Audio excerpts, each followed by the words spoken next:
Good morning সবাইকে। আবারও একটা ছোট্ট ব্লগ নিয়ে এলাম। ওই যে দেখতে পাচ্ছ আমার বসার ঘরের এই টেবিলটাতে বাগান বিলাসের গাছটার যে ফুলটা, ওটা আগের দিন টব থেকে পড়ে গিয়ে তোমার ডালটা ভেঙে গেছিলো। তাই যথারীতি আমি গাছের ডালটা কেটে ফুলদানিতে দিয়ে দিলাম, কারণ নষ্ট করতে আমার একটু ভালো লাগে না। আর বড়ো ডালটা কেটে আবার পুঁতে দিয়েছি, জানি আবার গাছটা হয়ে যাবে।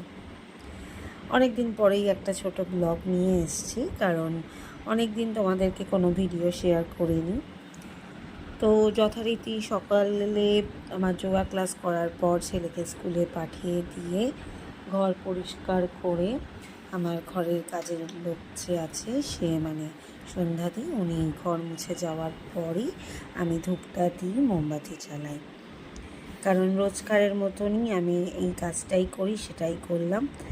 আর এই ধূপদানিটা কিন্তু আমার সবথেকে বেশি পছন্দের, জানো তো। কারণ এই ঝুলন্ত ধূপদানিটা আমি কিন্তু ফেসবুক দেখেই, অনেক ভিডিও দেখেই কিন্তু কিনেছি।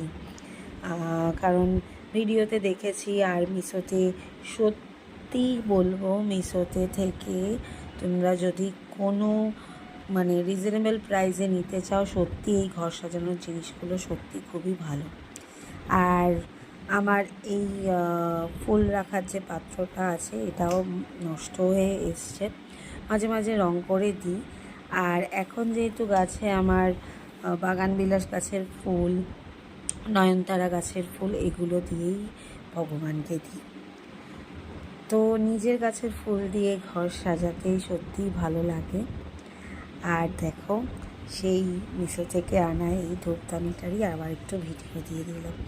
আমি কিন্তু শুধু বাইরের ঘরেই ধূপ দিই তা নয়, আমি আমার নিজের শোয়ার ঘরে তোমার সেখানে কর্পূর দিই, এই সুগন্ধ ক্যান্ডেলও দিই। আজকের মতন ভিডিওটা এত দূর থাক। সবাই ভালো থেকো, সুস্থ থেকো।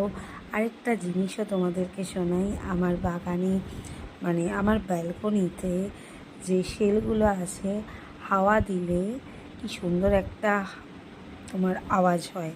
কারণ আমাদের এখানে রোজই সকালের দিকে আবহাওয়াটা চেঞ্জ হয়ে যাচ্ছে, গরম পড়ছে, আবার হাওয়া দিচ্ছে, আবার বৃষ্টি হচ্ছে, এরকমই এখনও তেমনই। দেখো ওয়েদারটা কি সুন্দর লাগছে না? তোমাদের ভিডিওটা কেমন লাগলো অবশ্যই জানাবে। টাটা, ভালো থেকো, অবশ্যই নিজের খেয়াল রেখো।